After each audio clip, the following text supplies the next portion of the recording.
Hi, everybody. Welcome to 5 Key Concepts in American Studies, the next lecture in the Americas component of research methods. My name is John Monroe. I teach here in the history department, and I teach U.S. history. I work on 20th century U.S. history, sort of mid-century, Cold War. I wrote a book about the African-American freedom struggle in kind of an international context, looking at the connections between the civil rights movement in the US and decolonization globally. So I'm interested in kind of US history in an international context. So that's this is my background. This is where I come from in terms of the kind of interests and expertise that I bring to our session today. So I'm here to talk about, as my lecture is called, 5 Key Concepts in American Studies. And what I'm doing here is I just want to sort of introduce 5 key theories or sort of ideas that animate discussion and debate. These will, maybe all of them will be familiar. Some of them certainly, I imagine, will be. Other ones you may have heard of, and you might think, oh, I've heard of that. I sort of know what that is, but I want to hear more. Others you may have heard and said, oh, I know what that is, and I disagree with it, or I agree, what have you. So these are ideas that have had a huge influence in American studies, in American history, in the study of U.S. literature, culture, society. But also these are terms that are used much more broadly. My colleagues in other areas use and engage with these concepts very much as well. So I've posted some slides on the Canvas site, and I hope you can have a look at those. There's some quotations which I'm going to refer to here in the lecture, and you can use those to follow along as well. So I guess we might start by asking, who cares about concepts? Why do we need them in a history class? Because isn't the job of historians to find documents, to search in the archive, and to unearth those documents and reveal the truth about the past, to tell audiences, be they scholarly, be they students, be they the general public, what happened? Let's reconstruct the events that took place in the past, so as, perhaps for its own sake, but perhaps also so as to better understand the present, or even maybe the future. So if that's the case, then why do we need fancy concepts to do that, or unfancy concepts? Why not just get on with the job of finding the material and telling what happened in the past? Well, I guess this lecture also has a bit of an argument to it, which says that we need concepts. In fact, concepts are absolutely necessary in order to organize, whether we're conscious of them or not. There's no a-theoretical approach to history, whether we acknowledge it or not. We have key concepts, key ideas, and often sort of sets of political ideas that influence, shape, sometimes maybe even predetermine the interpretation that we put on the past. So I want to emphasize here with these concepts that doing history and researching history is not just about recovering the past or discovering it, but more about interpreting the past. That's actually very, very important to what we do as historians, and in turn what you do and will do as students of history. So let me give you an example. A large topic, fundamentally important topic from U.S. history, which has huge, U.S. history, but not U.S. history alone, which has huge implications for society today, and that's the topic of racial slavery. So we know that this massive sort of system, this massive, horrendously oppressive racial system took place in the U.S., most commonly dated 1619 to 1865, over a very large span of time.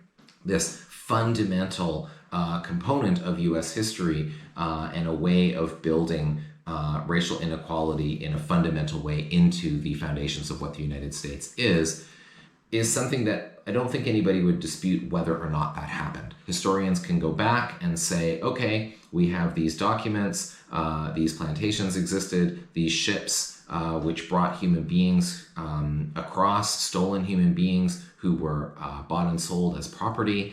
There are records of this, of course. This is not debatable. But what is debatable is, what does all of that mean? And why did that happen? And this is where theoretical constructs and key concepts are useful to try to interpret the past. So if we think about the topic of slavery, and we want to ask ourselves, why did that happen? Why did Europeans engage in a trade of human beings from Africa and bring them across the ocean in unimaginably horrendous conditions to be sold or to do unremunerated, extremely hard work in the Americas? Why did that take place? And why was race so central to how that was organized? Why not? Why, another way of asking it might be, why were the enslaved peoples not from Europe, for example? There is a long history of oppression of different communities within the European continent, and yet slavery took place that, of course, entirely was centered around the African continent. So we might want to ask ourselves, why did that happen? What were the dynamics of slavery? What kinds of what kind of motivations were there for enslavers to engage in this practice? Why did slavery end? We might want to ask. In the U.S., it comes to an end, of course, with the U.S. Civil War. But why then? Why not earlier? Why not later? Why did it end at all? So again, we need more than just documents that show us that something happened, but we need key concepts to try to, and we need to debate key concepts to figure out which ones might apply best, to figure out which is the most compelling way to understand a topic, especially something as important as slavery, which we also might want to ask about its legacies. What are the legacies of slavery? And we need some concepts to understand that. So slavery would be one example, of course, of many that we could think about, of important debates within U.S. history that people have explained and interpreted by mobilizing different sort of theories to put forward an interpretation. Okay, so that's sort of why I'm doing this. That's the rationale. And let me explain a little bit what I'm doing. And again, the slides will make this clear. So I have 5 theoretical concepts that I'm introducing, and you will see those. And what I'm going to do for each of them is I introduce the concept by introducing a kind of fundamental and classic thinker related to each one. And then I will take a quotation from one of their texts, talk about that for a little bit, try and make some sense of it, figure out what that means. And then from there, I'll look at, mention maybe a bit more briefly, a book in American studies that has used that concept to understand a topic in US history or culture or society. So sort of three phases to each concept then. Introduce a classic thinker, give us a quotation from that thinker in order to try and figure out the kind of meanings of the key concept I'm introducing, and then third, an application of that theory in American studies. And I'll give some examples beyond the one example that I'll sort of talk about here in lecture. I'll give a couple more examples on the slides, and there's a bit of a short further reading list at the end of the slides as well.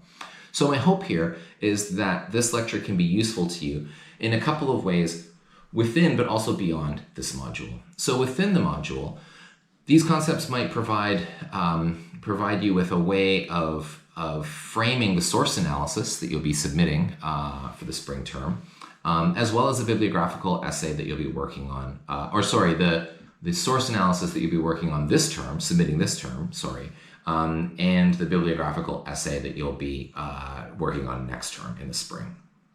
So you might want to think about what kinds of key concepts might help you to make sense of the documents that you'll be looking at in the module, as well as how to frame perhaps your bibliographical essay next term.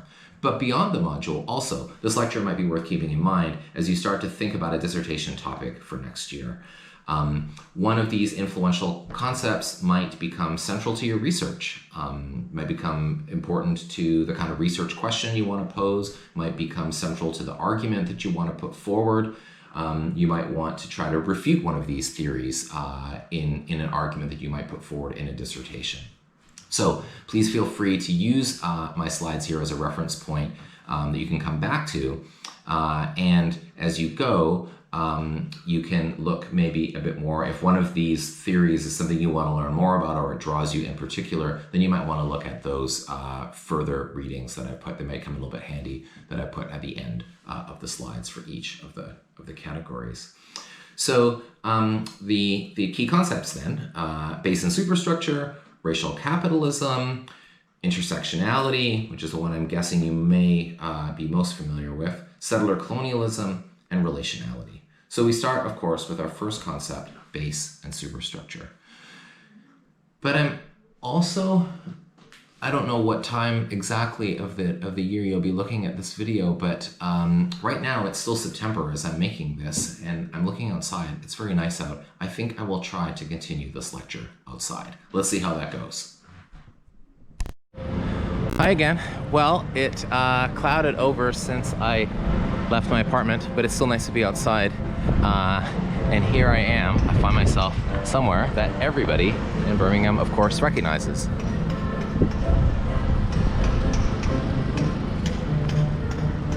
And this music in the background is good too, because it creates a kind of tourist vibe, which maybe makes this a little less embarrassing for me if people just think I'm a tourist rather than a boring professor. Okay, so I picked this place deliberately, of course, though, not just for the symmetry of this statue with the one that I shared on the slide of Karl Marx, but also because there's a connection between the two figures in that, well, of course, they're contemporaries, and also in that Karl Marx, in many ways, is the most influential and important theorist of the era that this statue gives the name to, or this person, Queen Victoria, gives the name to. So here I am in downtown Birmingham. So base and superstructure then is the concept. I mean, of course, in Marx's many works, there are many concepts that we could point to, but the one I want to focus on here, a particularly theoretically generative one, is that of base and superstructure. So in order to get a handle on this, and I brought the quotation on my phone, let's take a look at the quotation that I also put on the slide and see if we can make some sense of it. Okay, so here's what Marx says. And this is from the preface to his contribution to the Critique of Political Economy from 1859, so securely in the Victorian age. Marx says, "In the social production of their existence, men inevitably enter into definite relations which are independent of their will, namely relations of production appropriate to a given stage in the development of their material forces of production. The totality of these relations of production constitutes the economic structure of society, the real foundation on which arises a legal and political superstructure, and to which correspond definite forms of social consciousness. The mode of production of material life conditions the general process of social, political, and intellectual life. It is not the consciousness of men that determine their existence, but their social existence that determine their consciousness." Okay, so what does Marx mean by this? So clearly, we know something about Marx already, probably, is that he is very interested in, well, people maybe think of him as someone who's interested in communism. That's true. But almost everything that he wrote about was about capitalism. And so we can see here that this is, again, what he's trying to think through. This economic system that came into, sort of full dominance in its industrial form in the 19th century when he lived, but of course is very much the, in fact, in many ways more so, the economic system that we live with today.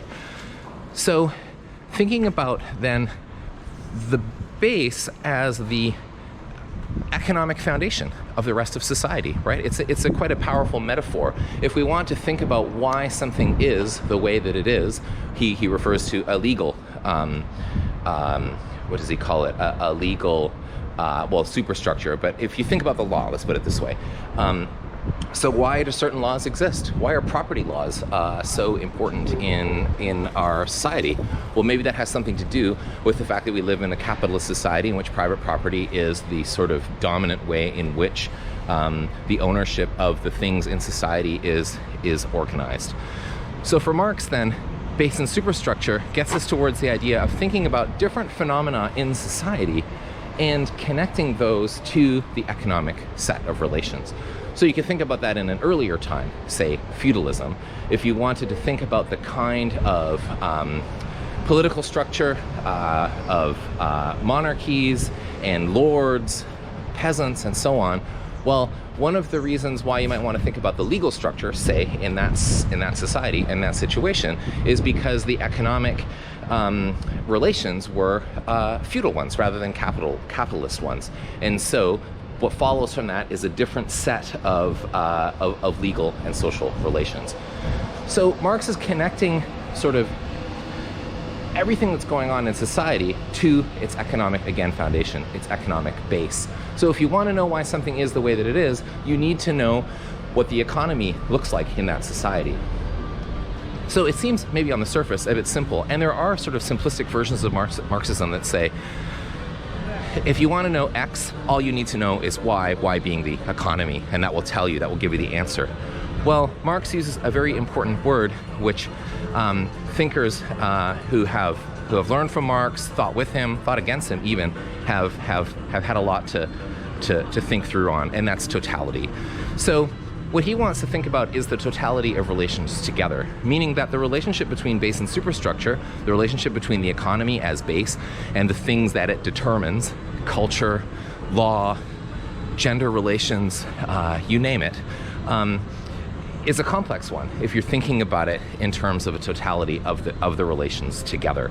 So there's a way in which then, and again, this is a very important aspect that Marxists have thought through, is the relationship between base and superstructure is one in which the economy, the economic situation, determines the social relations, as Marx says, but in a complicated way. It would be kind of, foolish to think so simplistically as that lawmakers just simply act as sort of automatons who act out in legal form the capitalist relations in which they find themselves. No, there's obviously all kinds of independence in the connection between space and superstructure. Think about culture. What a complex topic. It would be silly to say that if you want to know how culture operates in 2020, you just need to know what the neoliberal structure of economics is, and then you'll have your answer. Well, of course, culture is much more complex than that. But the thing about Marx's thought that always compels us to return to it is it would be equally foolish, maybe more foolish, to try and theorize what cultural production looks like without thinking about some kind of reference point in the economy. So Marx's idea then, base and superstructure, provides a kind of entry point into thinking about social relations, and it gives us a way of theorizing why things are the way that they are. And if you're thinking about your dissertation topics for next year, for example, you might start to have an inkling of what those are going to be and what those might look like.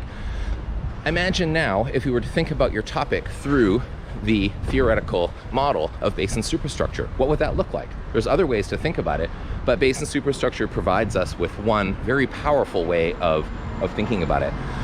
Now, maybe what will be most interesting to you will be a way of thinking that base and superstructure is a faulty way to theorize social relations, and maybe you will want to use Marx's ideas in this sense to draw up a kind of counterpoint to them, which would also be an interesting way to proceed.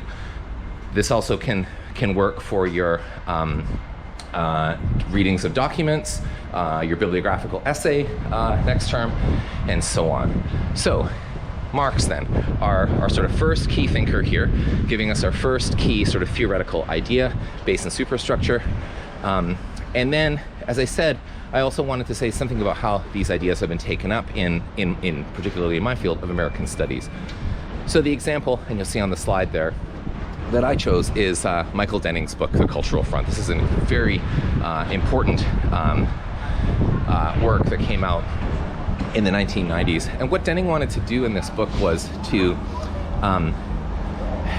it's a complicated book, but what he wanted to do was to sort of convey the radical culture of 1930s, the 30s in particular, but into the 40s in the United States, which was an era when from social theory to novels to music, all kinds of cultural production, to poetry, to drama. He just sort of works through all of these forms. It's an absolutely fascinating book, and it documents all of this radical culture, and it's drawn scholars of American studies over and over again to return to it. What it also does is it gets us thinking about base and superstructure, because for Denning, he's thinking about the laboring of culture in the 1930s, and of course that has a referent point in the economy. But Denning is also very good at the economy, of course, in the 1930s, that being the Great Depression, the crash of capitalism, and how that crisis in the economy is the context for the production of all of this radical and creative cultural work that takes place. So what Denning does then is he explains something about culture with very much a context of the economy. We can see base and superstructure operating here, but we can also see very much the autonomous ways in which culture operates in many steps distance from the economic foundation. So in this sense then, superstructure determined by base, perhaps it's kind of ambiguous and open. I think that's also one of the reasons why this book is so influential, but open, but also always with a reference to the economy. So base and superstructure operate together, but they operate in a pretty complicated way. So let's start with this, base and superstructure, Karl Marx, and try to think with our other material in this class and in other classes in terms of this theory, and think about its power, its potential power, and how it might work. How the economy is so important, the economic structure, the economic base is so important for thinking about the other, we might call them superstructural phenomena in a given society. Okay, but here's the thing. Does race matter? I mean, bad question, right? Of course it matters. We live in the era of Black Lives Matter, and we know that race structures and determines so many things about contemporary British society, about the contemporary United States, and many other places. So if the answer to the question as to whether race matters is of course, then it becomes our job to try to think through, to try to theorize, how do we account for it? How does it matter? What's the ways in which we can interpret race mattering in a given historical period or a given society? So Marx's base and superstructure then gets us some distance towards thinking about that. We might say in a simplistic form that race matters in as much as it is determined by the economic relations in which racial formation plays out. That if you want to know what the race relations, to use a kind of older term, might look like, then you want to know what the economic relations are of that society that you're studying. But that's not really entirely satisfactory, is it? So there are again, to go back to what I was saying before, there are very complex theories of race within Marxist thought, but also they have left other theorists unsatisfied, or given theorists to be quite critical about the Marxist tradition in terms of perhaps its inattention to race, or the way in which, by definition, the base and superstructure sort of model sets up race as something secondary to economy, and so therefore not something that's determined entirely by its own logic, but is only determined in relation to something else, the economy. And if we think about something as powerful and as complex as white supremacy, yes, we're going to want to think about it in terms of its connection to the economy of the moment we're looking at, but we're also going to want to think about it autonomously, I think. And this is where Cedric Robinson becomes so important to us. And so here we come to our second key thinker. So Cedric Robinson, a political theorist, philosopher, activist, who had most of his career at the University of California, Santa Barbara, who I also was very fortunate enough to have an opportunity to study with him when I was a student there, and has now sadly passed on. Left, a number of very important books, but his most well-known book, and the book I want to mention here, is his book Black Marxism, which came out in 1983.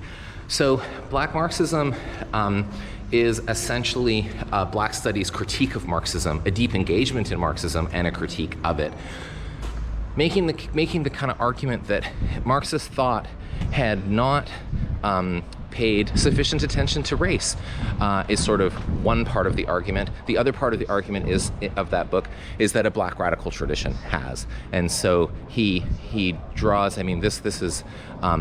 This book is influential partly just because it's sort of mind-blowing scope. The ways in which Robinson argues about racialization within Europe before Europe's sort of expansion into the wider world through imperialism shows that race already mattered before capitalism, in fact. So to think about race in reference to capitalism already doesn't make sense in the way that he reperiodizes and gets us to rethink race in the modern and early modern world. So for Robinson then, and let me pull up the quotation that I have on our slide. He says, "The development, organization, and expansion of capitalist society pursued essentially racial directions. So too did social ideology.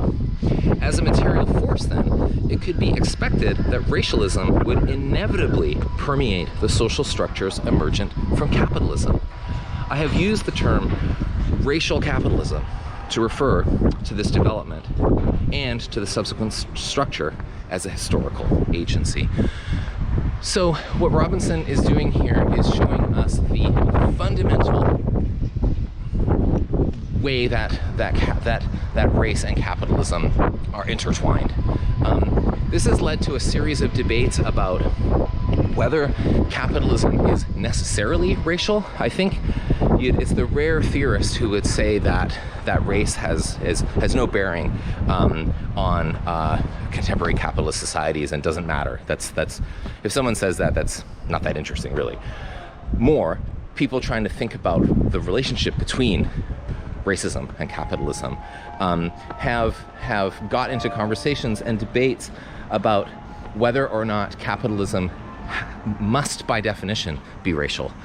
And so if you think again about slavery, obviously a racial and economic system, one that, and here I am walking through the streets of Birmingham, one that was fundamental to the development of the 19th century capitalist economy in a city like this one, in which the labor of enslaved people produced the goods that produced the materials that were processed as manufactured goods in a place like this, actually, and perhaps traveled along canals just like this one.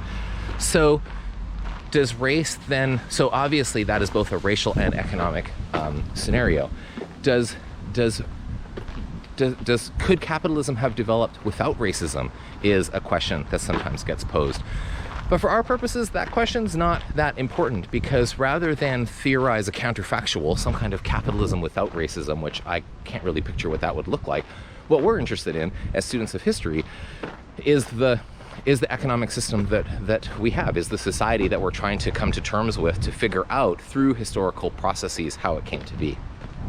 And in the one that we have, race fundamentally matters to thinking about capitalist relations. So here we have a different model. This is not based in superstructure, don't work in the same way with Robinson, because racism is not something that can be in any way sort of put in a sort of secondary position in relation to something else. So another thing about racial capitalism is it's not only an important rethinking of a very influential kind of social theory, it's also a generative rethinking in that it opens up thinking about capitalism, or even more broadly about the relationship between economy and other elements in a society in new ways.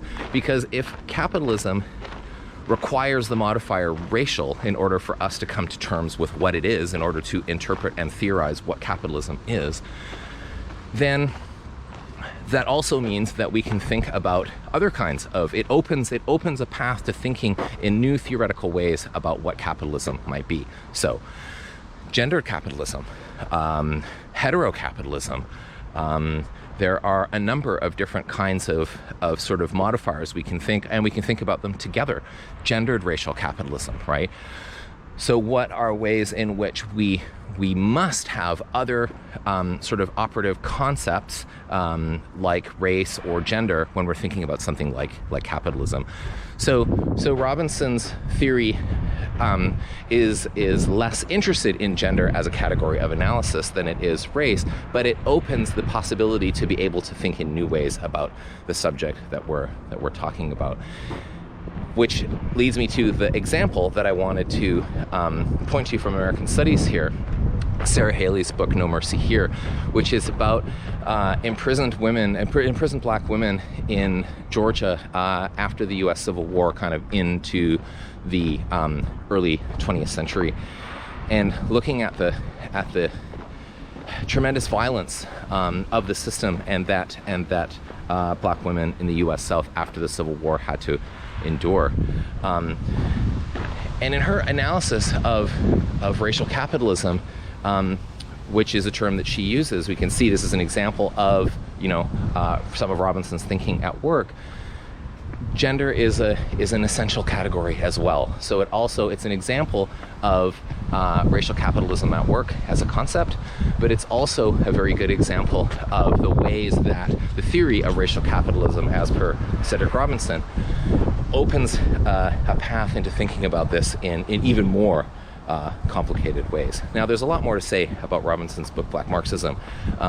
In particular, his documenting of the Black radical tradition is also something that I'm not going to say as much about here, but is also very important in terms of his thinking. But racial capitalism is the concept that I want us to really focus on here as another key concept in American studies and clearly far beyond.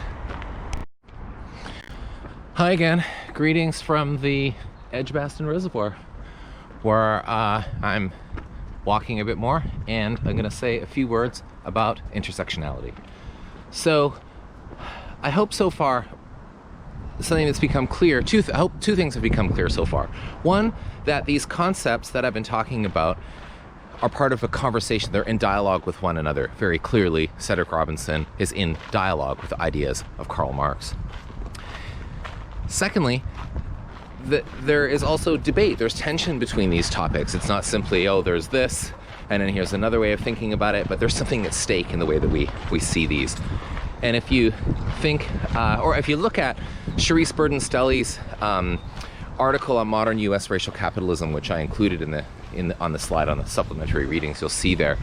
That article is great for many reasons. One of them is it shows how the concept of racial capitalism is one that is very much, it comes out of a series of debates, but it's very much subject to debate as well. It's not a category that everyone thinks, okay, this is an improvement on Marx's ideas, we're done. No, there's still a lot to say and a lot to think through and a lot to debate. Because if you think about the importance of something like racism and trying to figure it out and figure out its relationship to the economy, of course there's going to be a lot to say. These topics are of such importance. There's so much to think through. Which brings me to intersectionality, which is another way of thinking about relations of identity and relations of power. There's kind of two ways that people think about intersectionality in those two senses. So one, as a theory of identity.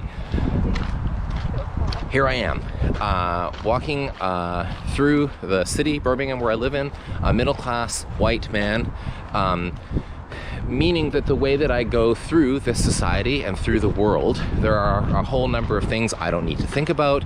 There are a whole number of different privileges that some of which I might be aware of, others I enjoy without even having to think about them, and so on. So my identity as a white person, as a man, as someone with a middle-class job, that is who I am as a straight person, as a parent. There are many sort of aspects of my identity that come together, that intersect to influence my experience as a human being in the world at this time. So that's one important way of thinking about intersectionality as a theory of identity. Another way of thinking about it, also kind of in a parallel track, is as a structure of power. So rather than thinking about myself as white, male, thinking about the structures that give me privilege within them. So now thinking more like capitalism, white supremacy, patriarchy, heteropatriarchy, heterosexism, etc. So these various sort of structures of power that my identity lives within, in a sense. So intersectionality is a way of getting us to think about these things, and I think one of the reasons why it's so influential as a theory is because you can add more parts to it, so it's generative in that sense. It also doesn't privilege one or another. So there isn't. This is quite a departure now from base and superstructure, in that we're thinking about different categories that intersect, but that doesn't necessarily prioritize one or the other, or suggest that one explains another. They need to be explained in intersection with one another. Let me pull up a quotation here for our key theorist on this, of course, Kimberly Crenshaw. Now, I should say that Kimberly Crenshaw's work comes out of critical race theory, which itself is in a kind of a dialogue and tension with critical legal studies. So this is coming out of a legal theoretical context here, it's important to note.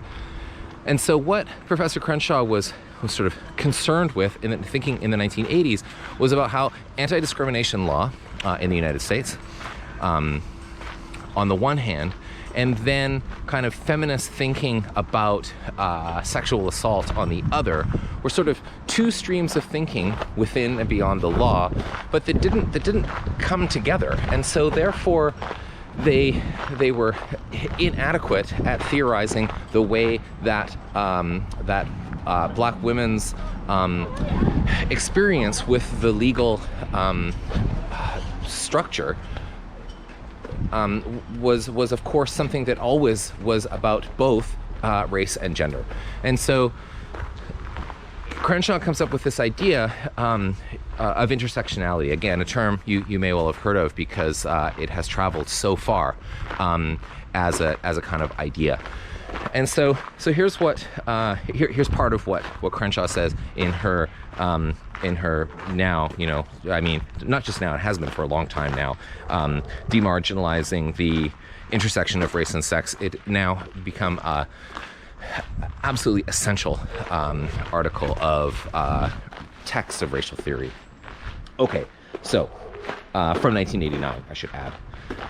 So Professor Crenshaw says, black women are sometimes excluded from feminist theory and anti-racist policy discourse because both are predicated on a discrete set of experiences that often does not accurately reflect the interaction of race and gender.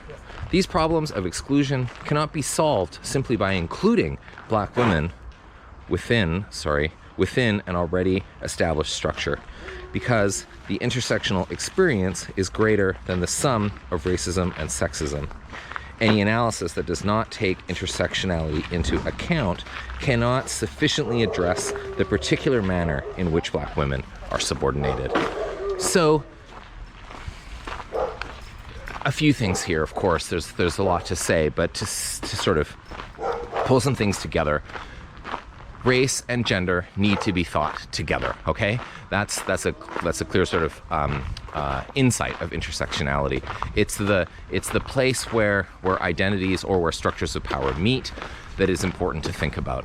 So this is really a different, if you drew this as a picture, you have an intersection with many different sort of streets intersecting in the same place. That's a really different picture than if you were to visualize the metaphor of base and superstructure, in which you have the economy determining these other things.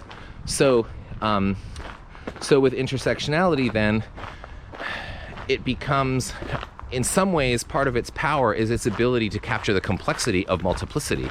But then also, it can be a difficult concept to work with because the multiplicity is so multiple that it's sometimes hard to analyze all of the different sort of dimensions that we're talking about.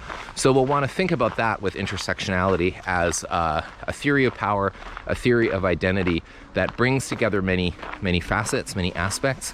In many ways, it's sort of a challenge to the Marxist model.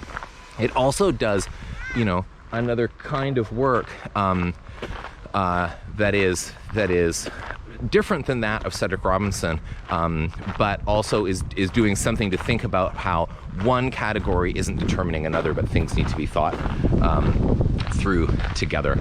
So we will include this on our list. And let me finish just by saying very briefly that in American studies, intersectionality's influence has been very wide in very many places in public discourse and so on. The example of Cheryl Higashida's Black Internationalist Feminism, just want to get the year here. Oh, right, it's from 2011, is an important example if we want to think about what this could look like in American studies.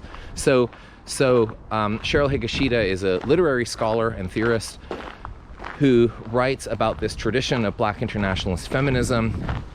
In this book, we can see how intersectionality works as kind of a concept, even if it's not always named as such, through works of literature as well as works of theory. It also gives us a sense of the longer lineage, here kind of a parallel with Robinson, a kind of longer lineage of Black radical thought in which intersectionality has been a sort of mode of theoretical operation for some time, going back to figures like Claudia Jones in the 1940s and also theorists and activists before that. So Higashida's book is a great example of the importance of something like or the influence of something like intersectionality and thinking about it, but also kind of rethinking it at the same time. Okay, it's getting to be evening here. I think I'm going to call it for the day, and I will pick up with our next key theorist tomorrow, which for you will be like 1 second from now. Good morning. It's a big day for me this morning. I am on my way to campus for the first time in a long time. Well, to be honest, I remain to be convinced that face-to-face teaching is entirely safe at this point, but classes haven't started yet. So I'm excited to be back in my office and to pick up with the next part of our lecture. So we looked at base and superstructure. We looked at racial capitalism. We talked about intersectionality. And now I'm going to shift to talk about the ground upon which, the literal land upon which these debates unfold, with a turn to settler colonialism. So settler colonialism as a concept, and I've identified a key theorist here, Patrick Wolf, on this, very much comes out of indigenous studies, of course, and dialogues within indigenous studies. It didn't take Patrick Wolf, as he himself said many times, it didn't take him to come along and establish the significance of this field. People in indigenous studies were, of course, working on this already, namely indigenous theorists and scholars and activists. So Wolf publishes this book. He's an anthropologist. Well, he's kind of a historian of anthropology in some ways. He publishes this book, Settler Colonialism and the Transformation of Anthropology, in 1999. And it's sort of an intellectual history of debates within anthropology. Anthropologists have, for a long time, been discussing and critiquing the complicity, basically, of their discipline with imperialism. And this conversation has happened to a much more robust extent than it has in history, for example. It's kind of a conversation that's really arriving in history right now in significant ways. But has also been in history in less mainstream ways for some time too. Okay, so Wolf gives us our quotation, and for once, it's short enough that I don't have to look on my phone. The colonizers came to stay. The key phrase here is that invasion or settler colonialism is a structure, not an event. And so, what does that mean? Structure, not an event. Well, there are several implications to this. So first of all, Wolff is identifying a specific form of colonialism, settler colonialism. His book on anthropology looks at debates within anthropology, but also very much looks at the history of settler colonialism in Australia, where, again, as he points out, the colonists didn't arrive in order to then later leave, as was the case in other colonies. So this raises a few important and interesting questions. One, what does decolonization mean in a settler colonial context? When the project is to replace, has been an attempt to replace indigenous populations with settlers from Europe and sometimes elsewhere as well. So how can decolonization happen in such a context is an open question. Of course, indigenous communities, activists, scholars have been working on decolonization since settler colonialism began, which you could maybe say began with Columbus in 1492. So a question is posed. What does decolonization mean under the terms of settler colonialism? It's something for us to think about. And to think about the other constructs we've looked at in relation to that. In American studies, in a situation, in a country where decolonization, I mean, we could say happened in 1776 with US independence, but of course that wasn't decolonization for indigenous peoples. So that's one issue. The second is this issue of, and Wolff's point here is quoted often and over again, not just from this book, but also from a series of articles that he published kind of across the subsequent decade and a half or so. So structure rather than event. So if we see settler colonialism as an event, and many powerful interests in the settler colonies are very invested in portraying it that way, it's something that's over. It's something that happened, the settlers came, perhaps some bad things happened in the past, maybe some apologies need to be made for that, but it's over.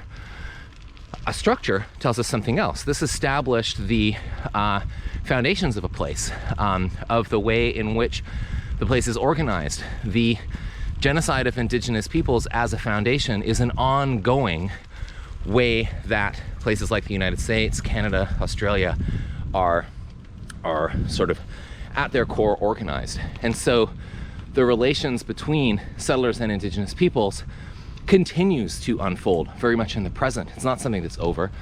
Continues to unfold in this kind of context. And you might look at, for example, the struggles of the Lakota Nation. Good morning. The Lakota Nation in reference to the Dakota Access Pipeline as one sort of contemporary example of this. So settler colonialism became a sort of a field. It became a sort of subfield, I guess, sort of within Indigenous studies, but then it also had a kind of tense relationship to Indigenous studies in that it also in some ways served to refocus attention on white people and away from Indigenous communities. So, I mean, there's a lot to say about this too, and some of the books that I pointed to in the suggested readings sort of elaborate on this as well. The important thing to notice with Wolff is that he was, as I said before, very interested in having his work be part of Indigenous studies as being something that learned from Indigenous studies and so on. But others have pointed out that settler colonial studies as a field has kind of formed in a way that in some ways has recentered whiteness. So we want to think critically about settler colonial studies as a field. But for our purposes, it's a really important way of thinking about the foundations. Of course, and we want to think about this at the same time as we're thinking about racial slavery, which I talked about before. If racial slavery is foundational to the United States, which I would very much say that it is, then we also want to think about the ground upon which that happened. Ooh, going through the tunnel here. The ground upon which that happened. And so there's a relationship, one that we need to think about as well, between racial slavery, anti-black racism, and settler colonialism. And so a good example of some of the dynamics that I'm talking about is Audra Simpson's book, Mohawk Interruptus, is the one example I'll pull here for thinking about settler colonialism as a concept in American studies. So Audra Simpson's book looks at the Haudenosaunee community at Kahnawake in the part of Canada that's currently called Quebec. And she is an anthropologist and ethnographer, and she writes this brilliant critical ethnography, but also book of theory. And though it's not from the discipline of history, it obviously looks at the historical context as well. And so what Simpson is interested in is Mohawk politics of refusal of the settler colonial situation, refusal of passports, refusal of settler governance, and so on.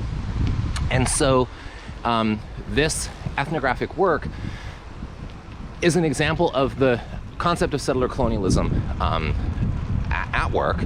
And it's also an example of how settler colonialism was not, in no way a fait accompli.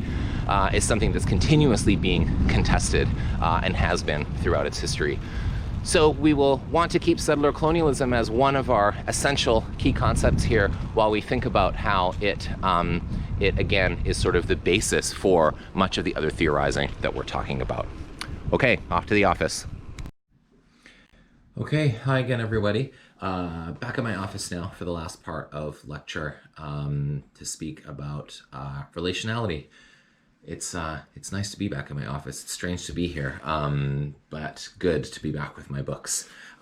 Which means that for our thinker this time, our key thinker, Lisa Lowe, and the concept of relationality, I can actually quote from the book itself, which feels nice to hold in my hands again. So let's look here at what Professor Lowe, an American Studies scholar now at Yale University, has to tell us. She says, the operations that pronounce colonial divisions of humanity, settler seizure and native removal, slavery and racial dispossession, and racialized expropriations of many kinds are imbricated processes, not sequential events. They are ongoing and continuous in our contemporary moment, not temporally distinct, nor as yet concluded. So with this book, The Intimacies of Four Continents, which is a difficult book to summarize, it does so much. It brings together, I'll say this about relationality, it shows us the relationship between large systems of power. It's in some ways sort of like intersectionality, but on a kind of larger scale level in that sense. So rather than bringing together dynamics such as race, class, and gender, it's more the full structures that those dynamics in some ways speak to. So in this sense, we might think of the relationship between anti-Black racism, settler colonialism, capitalism, these full systems being thought about together. So this is a very compelling sort of global analysis, but it's also a difficult one to hold all of these different elements together.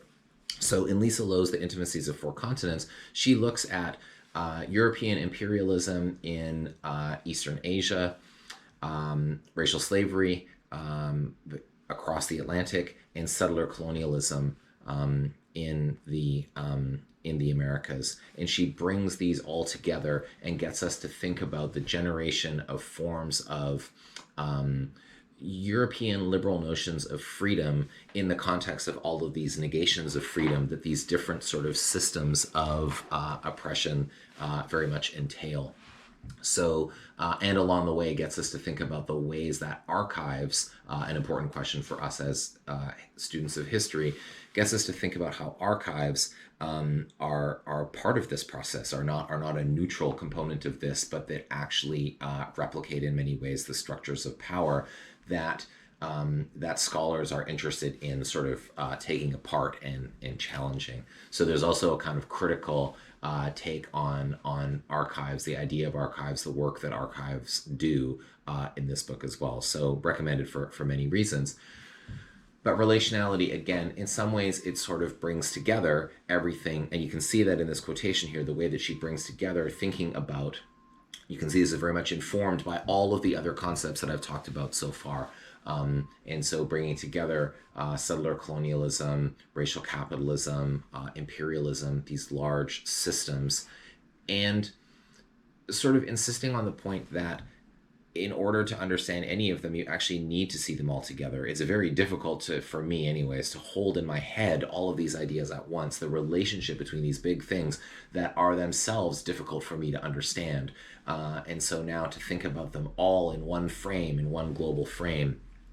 Her periodization is late 18th, early 19th century for the most part, but obviously the implications of this are broad, and we see this already in this sentence that these processes are not as of yet concluded. They're still here. There's still very much something that that is ongoing in terms of forms of power, of oppression, and obviously the multiple resistances to those as well. So I think here this kind of brings us full circle in a sense. Now that I'm at a computer, I can see if I had any further notes that I wanted to draw on. Right, of course, our example. I pulled it out too, the book, Manu Karuka's Empire's Tracks, which is a tremendous study of the Transcontinental Railroad.